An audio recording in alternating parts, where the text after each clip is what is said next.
Assalamualaikum warahmatullahi wabarakatuh. Halo semuanya.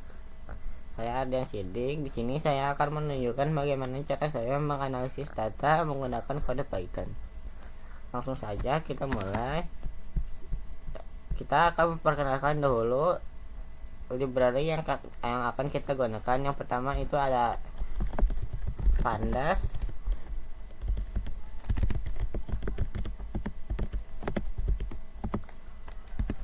Berfungsi sebagai memanipulasi data dalam bentuk tabel atau data frame. Sangat penting untuk memuat dan mengatur data kita. Terus yang kedua ada NumPy.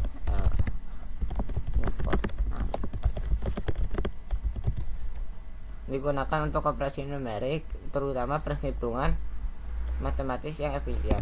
Terus yang ketiga ada import matplotlib.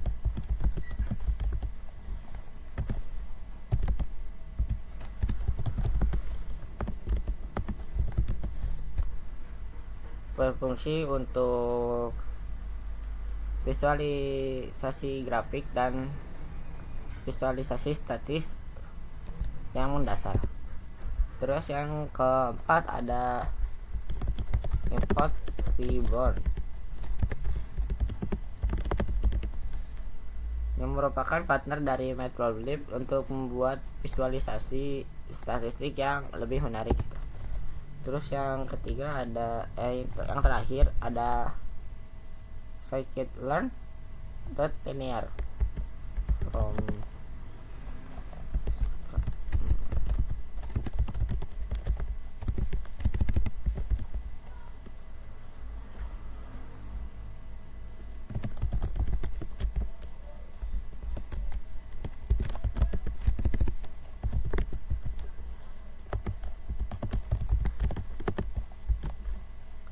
mengimport untuk bagian linear regression gitu.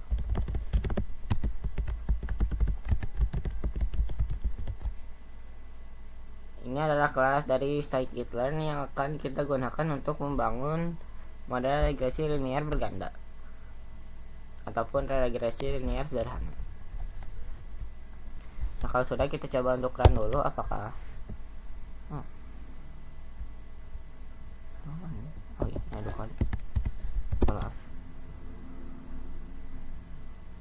Nah, kalau kayak gini berarti udah berjalan, udah terbaca. Selanjutnya kita akan memuat data student performance kita, yaitu untuk memuatnya kita harus ada dalam satu format yang sama. Sebagai contoh di sini ada dalam satu folder sama, itu tugas 15 dan terdapat file CSV di dalamnya. CSV menggunakan df sebagai variabelnya.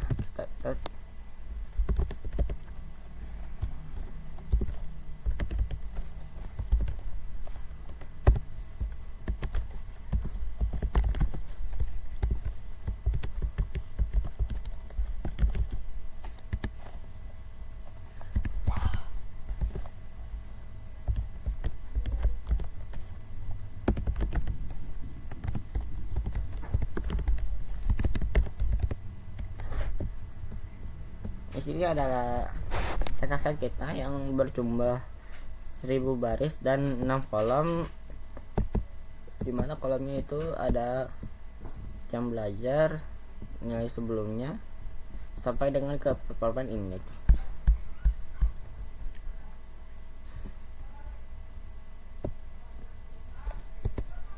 Selanjutnya kita harus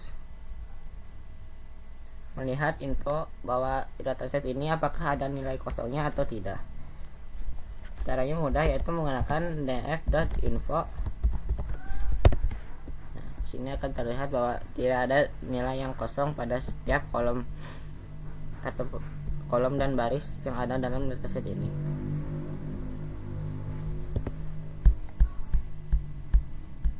Selanjutnya kita akan melihat statistik deskriptif gitu, yang di dalamnya tuh ada rata-rata, median, kuartil, dan lain-lain gitu. Kita akan gunakan df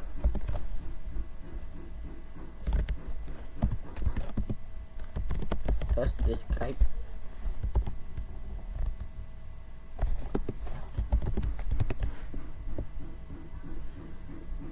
Nah, ini adalah masing-masing untuk setiap kolom.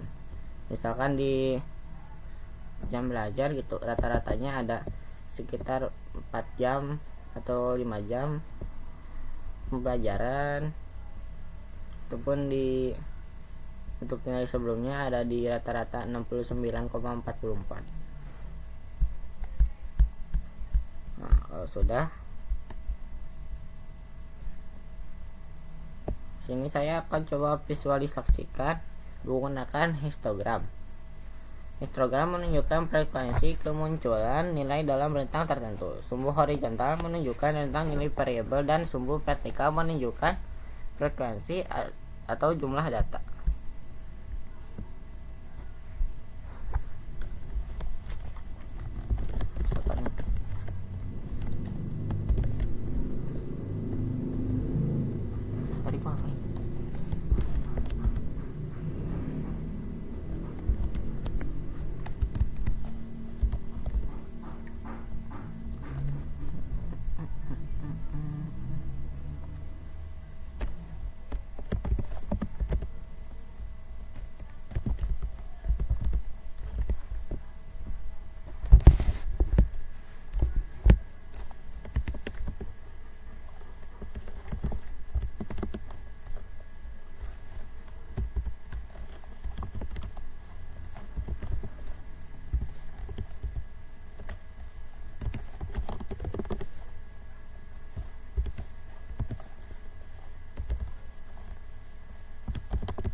Untuk visualisasinya kan kita menggunakan Matplotlib dan Seaborn gitu.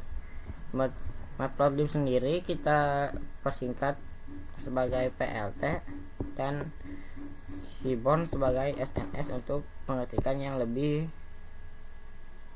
efisien.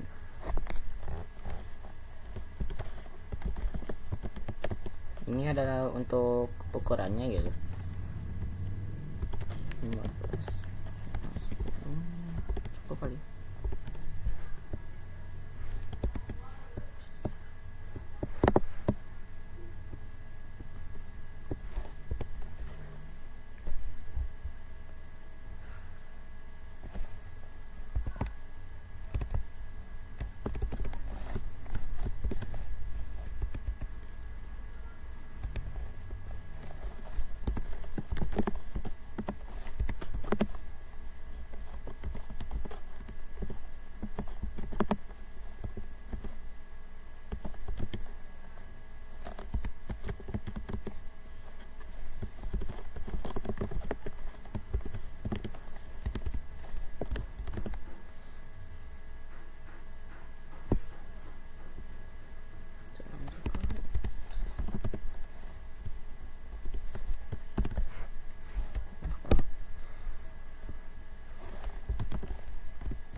Ini adalah histogramnya. Untuk plot histogramnya df kolom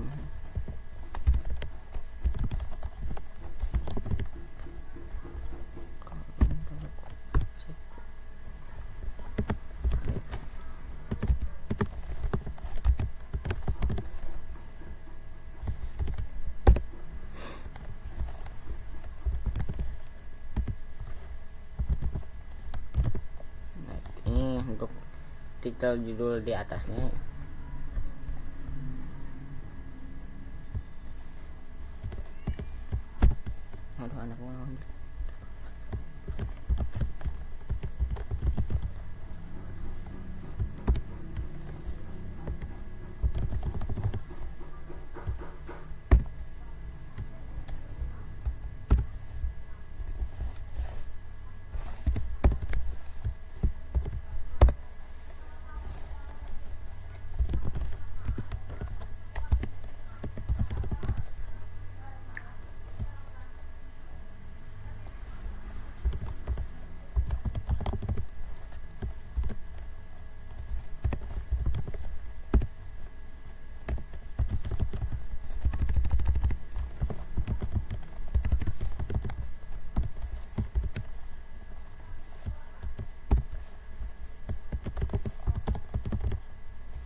Mohon maaf ya kalau berisik, ini di rumah saya lagi banyak tamu.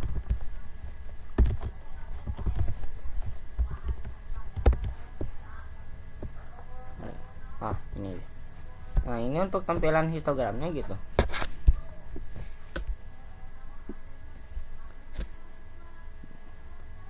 Ambil contoh nih pada distribusi sleep hour ini. Di sini kita bisa melihat bahwa meskipun ada siswa yang tidur pada 4 dan atau 9 jam, mayoritas siswa cenderung tidur di sekitar 6 hingga 8 jam per malam.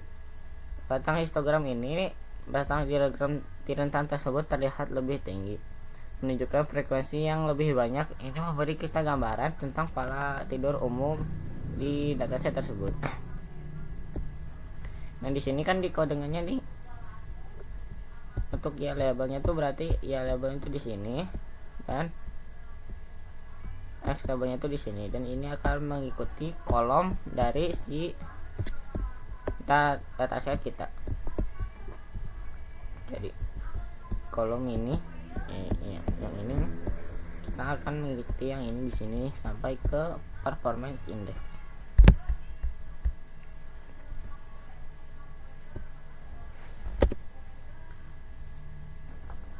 Selanjutnya kita coba untuk visualisasi lagi tapi menggunakan pair plot. Caranya adalah kita menggunakan sns.pairplot dan sns.pairplot gitu. Caranya adalah kita ini pakai variabelnya namanya pair aja.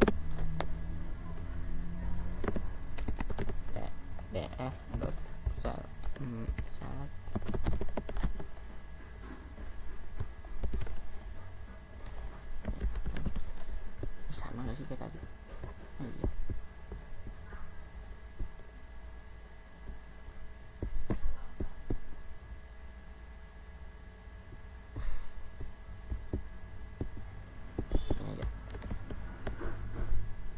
Copy aja teman-teman biar cepat.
Nah, ini untuk penampilan pair plotnya.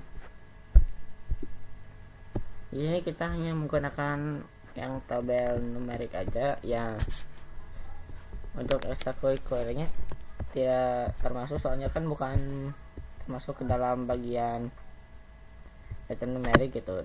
Data numerik di sini kan cuma kategori, yang ekstrakurikuler ini termasuk ke dalam kategorikal gitu. Yes, no. Tapi untuk bagian nanti di regresi linear kita akan buat menjadi numerik, yaitu berupa 0 dan 1.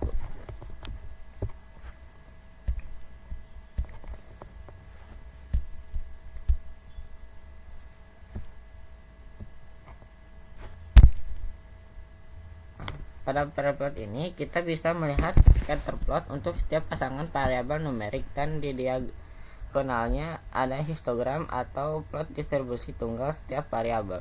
Ini sangat berguna untuk melihat sekilas adanya tren atau pola hubungan. Misalnya jika kita fokus pada host tadi yang ini,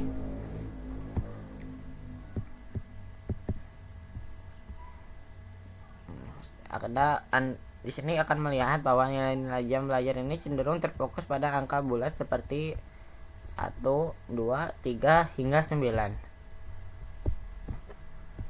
Jadi membuat plot titik-titik tersebut terlihat seperti garis-garis horizontal menunjukkan garis-garis yang bersifat datanya discrete gitu.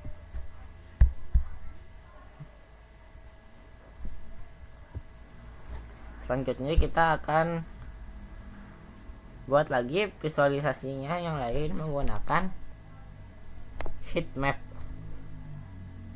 menggunakan heat map. Kodenya bukan gini aja.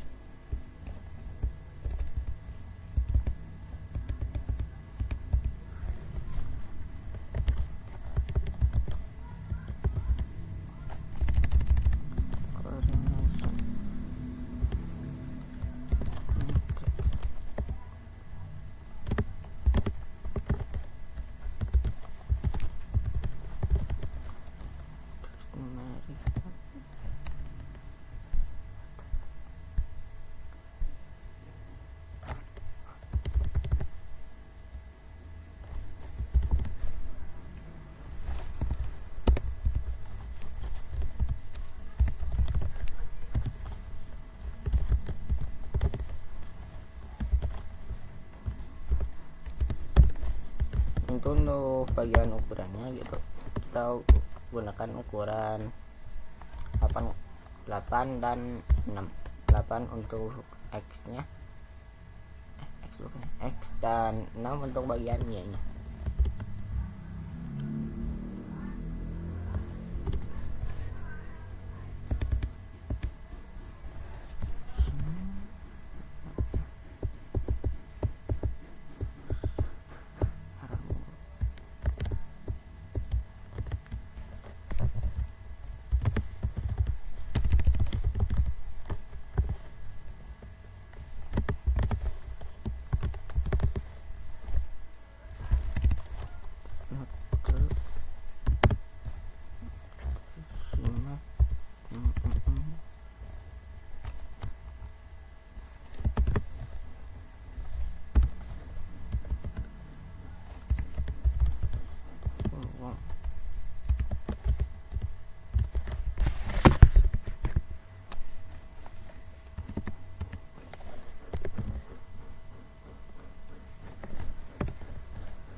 Laptopku.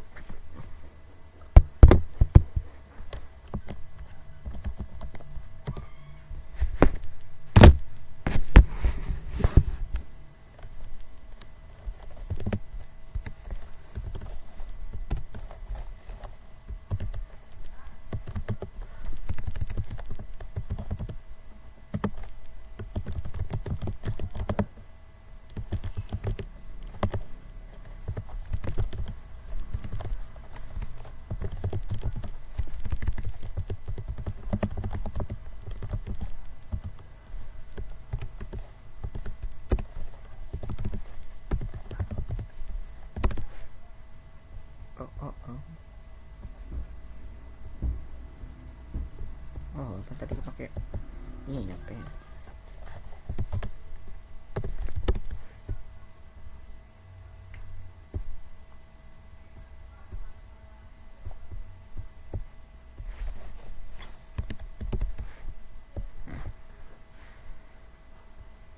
Di sini juga masih masih nyambung ya sama bagian prepot tadi gitu.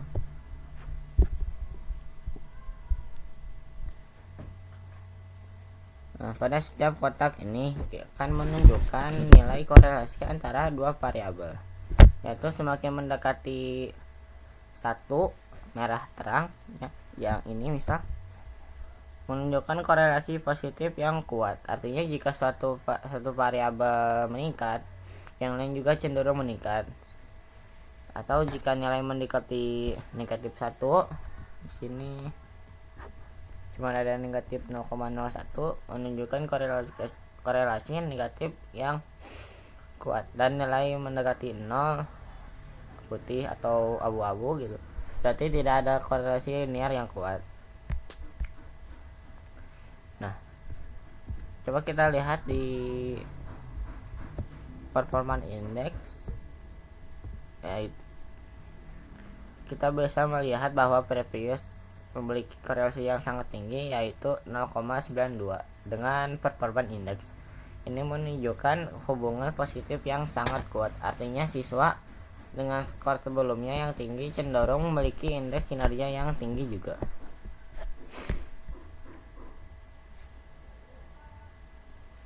Nah, selanjutnya kita akan membangun regresi linear berganda. Kenapa berganda? Karena kan di sini variabelnya yang jadi penentu untuk si performance index itu ada banyak gitu. Jadi kita menggunakan berganda, kecuali kita cuma punya dua variabel numerik, baru kita menggunakan regresi linear sederhana. Sebelum kita masuk ke regresi linearnya, kita harus mengubah dulu si bagian kolom ekstrakurikuler menjadi 0 dan 1. Jadi si yes no itu diubah jadi 01 ya. Setara dengan 01 gitu. Jadi kita ubah menjadi 01.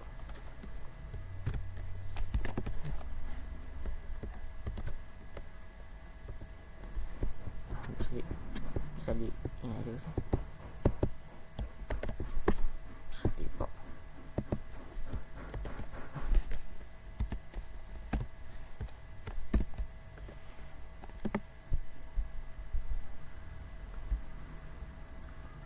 Wah, ya Pak.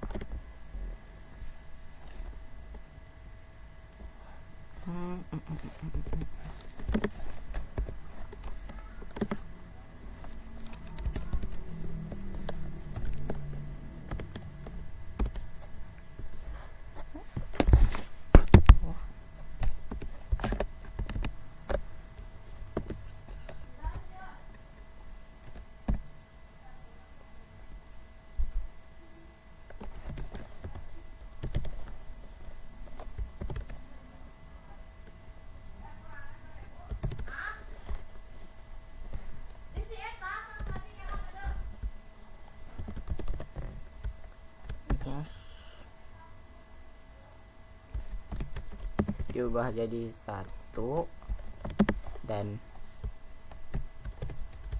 no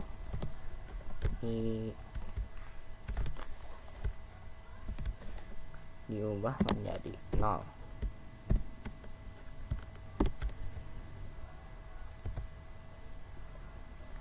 Kalau sudah, coba kita print terlebih dahulu.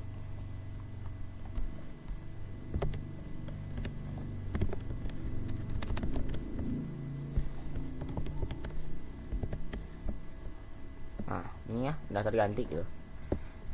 Dari 5 data awal kita gunakan df.head, yaitu 5 data awal sudah terganti menjadi 10110, yang dimana tadi yes no yes no setara ya.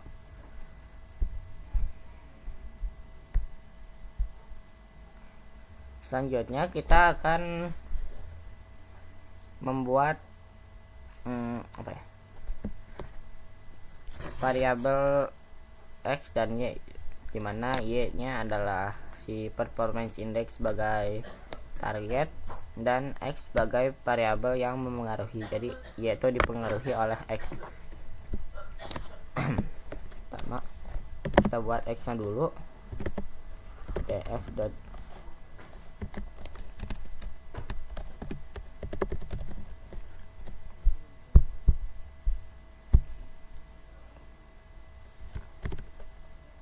ini udah berapa jam aja.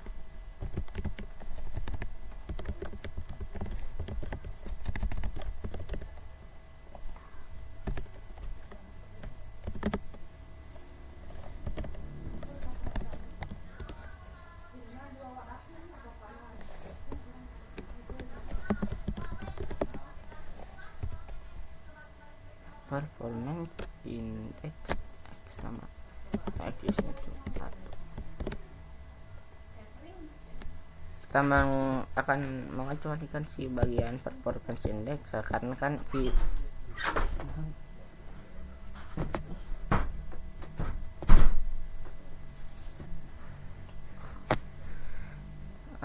mohon maaf, karena kan kita akan mengecualikan si performance index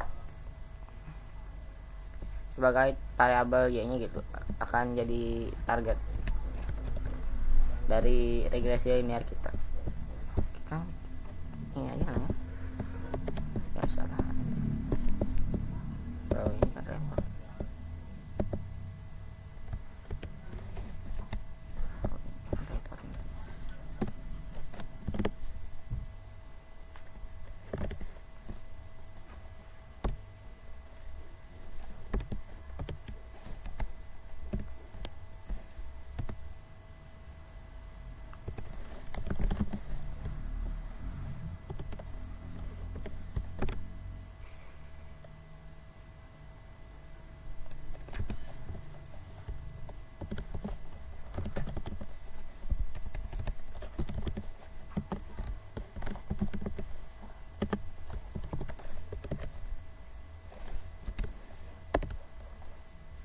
X nya X ke data X ke sana.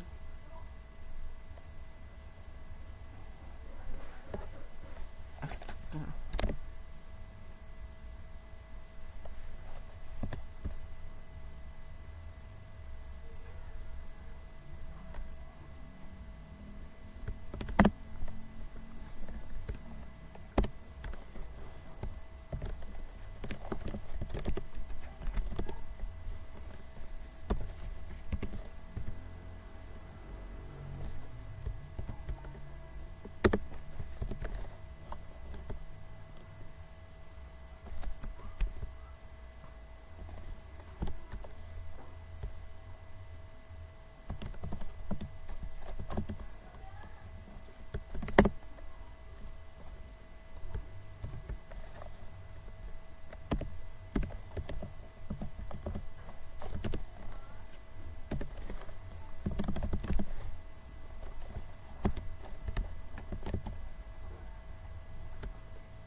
Kurang.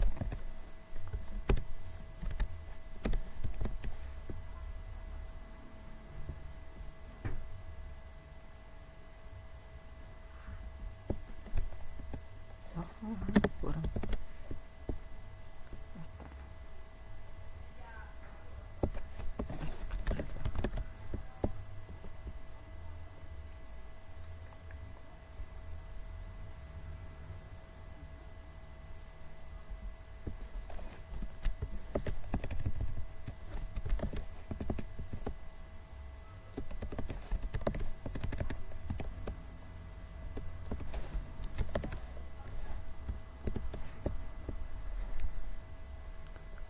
Apa yang salah? Columns. Kami sudah punya di columns. Kolom, bukan columns. Terus selanjutnya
adalah terdapat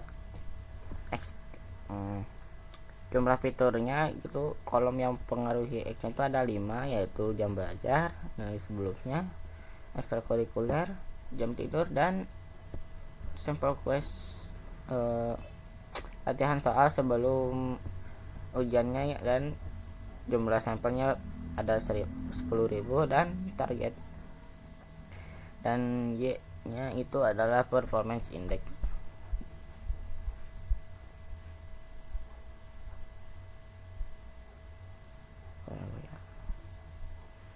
Nah, kita akan masuk ke bagian aplikasi linearnya itu.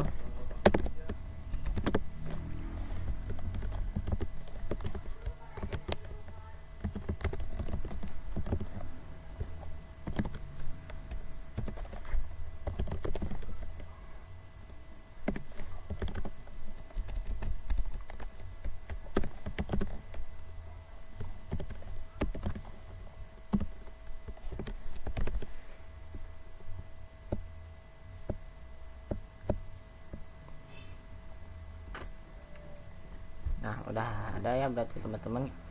Kalau udah gini tuh, misal kalau pengen tambahin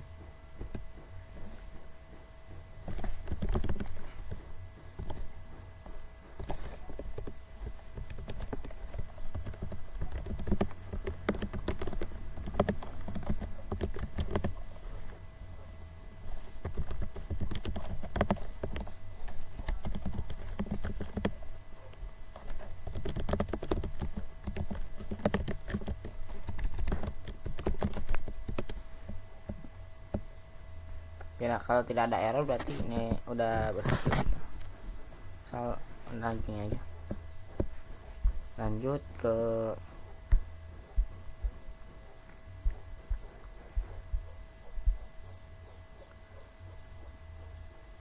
bagian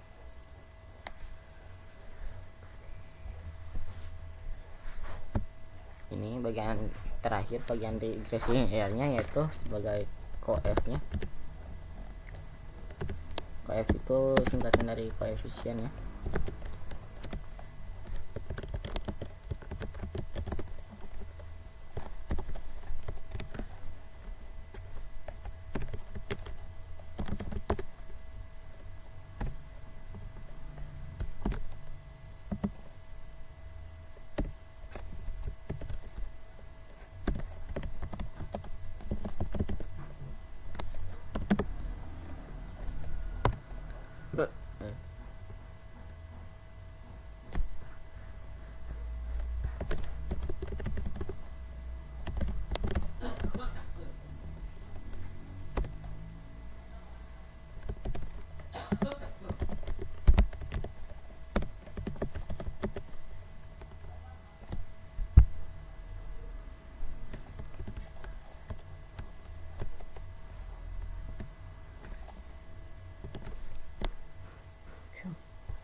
Rapi-rapi terus.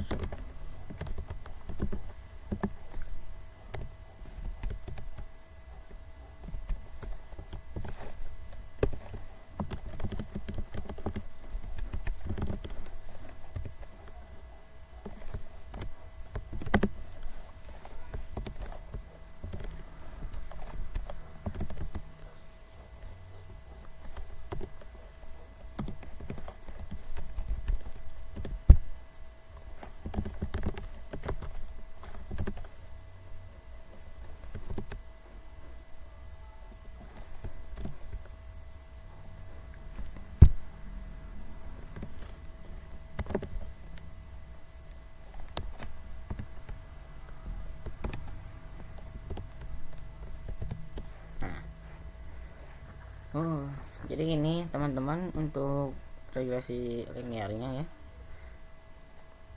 Untuk koefisien jam belajarnya ada di 2,8 dan nilai sebelumnya ada di 1,01 dan lain-lain. Dengan intercept ada di angka negatif 34,08. Nah, setelah badannya kita latih, kita akan coba buat visualisasinya, yaitu regresi garis linearnya gitu, yang seperti ini.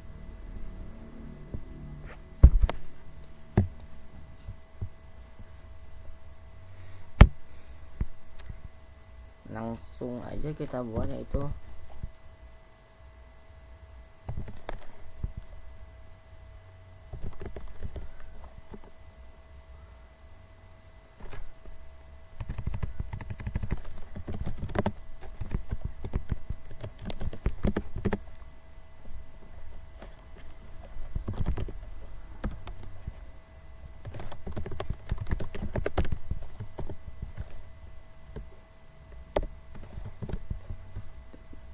X gede kan.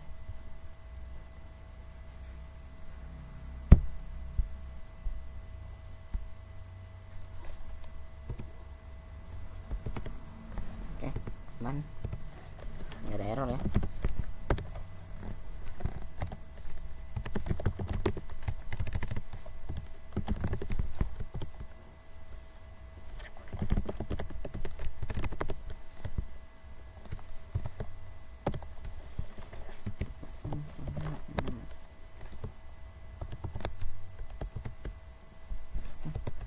Nggak error.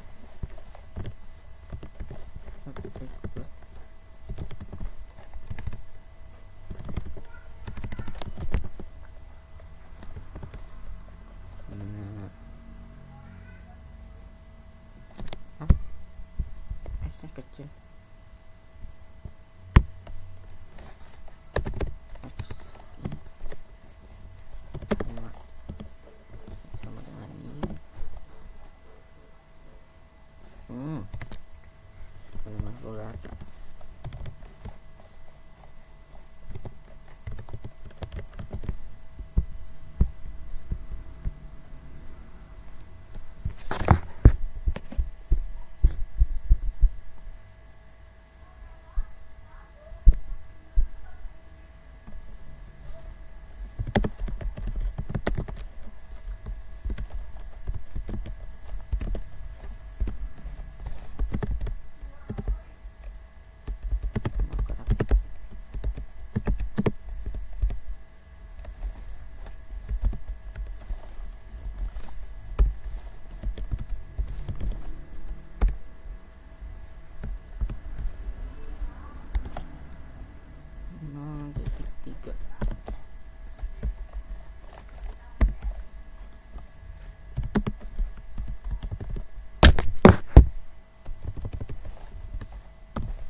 Nah, ini untuk garisnya, tapi kita coba tambahin label ya di bagian ini, bagian Y nya, terus ini bagian ini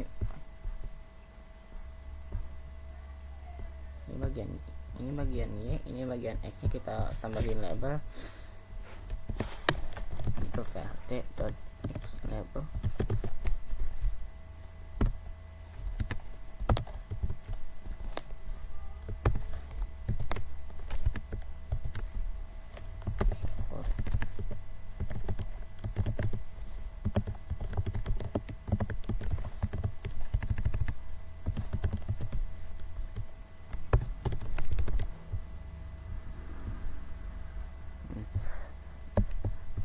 muncul ya indeks aktual sesuai dengan yang ada di codingan. Terus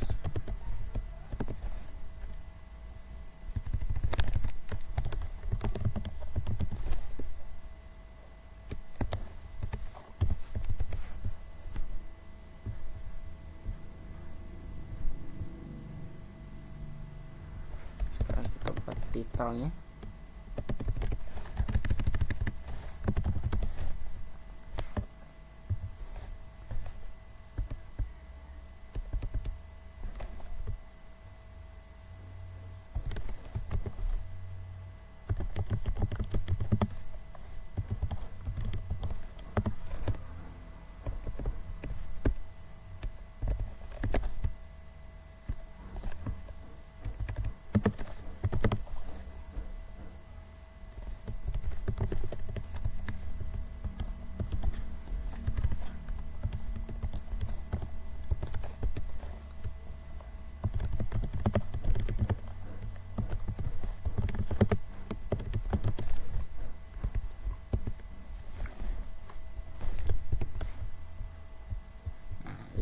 Ada judulnya. Lanjutnya kita ada biar lebih enak dilihat lagi ya.